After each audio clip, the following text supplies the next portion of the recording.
ndị bi na Ụmụọkpalari village na Enugu Ukwu na kansụl njikọ ọka na Anambra steeti na-enwe nna nwere dịka nnukwute omelọra n'obodo ahụ bụ Maazị Obinna Anekwe malitere olu okporo ụzọ dị 1 kilomita na ụma 5 bụ ya bụ olu okporo ụzọ anụ a ga-emetụta bụ ebe obi bụ Maazị Anekwe wee rugide wepụta na Old Onitsha Awka Road by Ring Road Enugu Ukwu. Ngozi Obileri gara ebe ahụ pụtara anyị akụkọ.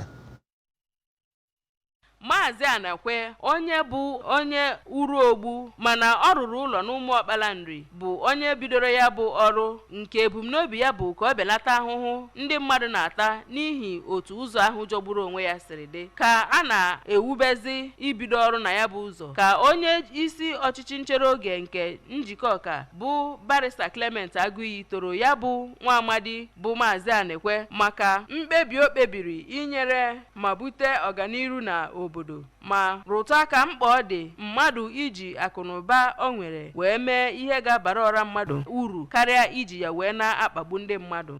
N'okwu nke ya ka onye ji ọkwa kọmishọna nke na-ahụ maka ego bụ Oriakụ Chiamaka Nnake na onye na-anọchite anya ọgbanta vootu njikọ ọka nke mbụ n'ụlọ omebe iwu Anambra steeti bụ Honorable Chidiebele Ibemeka gosipụtara afọ ojuju nyegara ya bụ nwa amadi bidoro ọrụ na ya bụ ụzọ ma dụọ ndị ọzọ ka ha lee ya anya n'ihu na obodo na-aga n'ihu. Onye eze ọdịnala nke Enugu Ukwu bụ Igwe Rafa Ekpe nke onye nọchitere anya ya na ya bụ mmemme bụ ndị ụmụ ụkwụ ya bụ Chief Clement Nwafọ na onye isi obodo Ụmụọkpalari bụ Dikin Henry Okafọ toro nnọọ nwa ha nwoke maka ịzọpụ ụkwụ dike ahụ ya nakwa igosi obi ebere na ihe gbasara agamnihu ndị be ha ma dozie onye nyere ya bụ ọrụ ngo ka ọ rụọ ya ka o siri dị.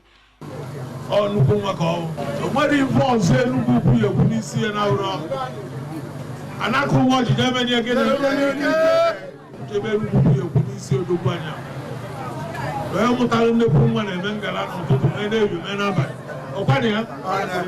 Na nzaghachi ka Maazị Anekwe nke onye nọchitere anya ya na ya bụ mmemme bụ nwanne ya nwaanyị bụ Oriakụ Ifeọma Anekwe kwere nkwa na ya bụ ụzọ ga-agafe ọnụkụ obodo 3 ma bụrụkwa nke a ga-arụcha tupu ọnwa Disemba gbaa 20 iji wee tụnye ihe o nwere n'ịkwalite ọnọdụ obodo.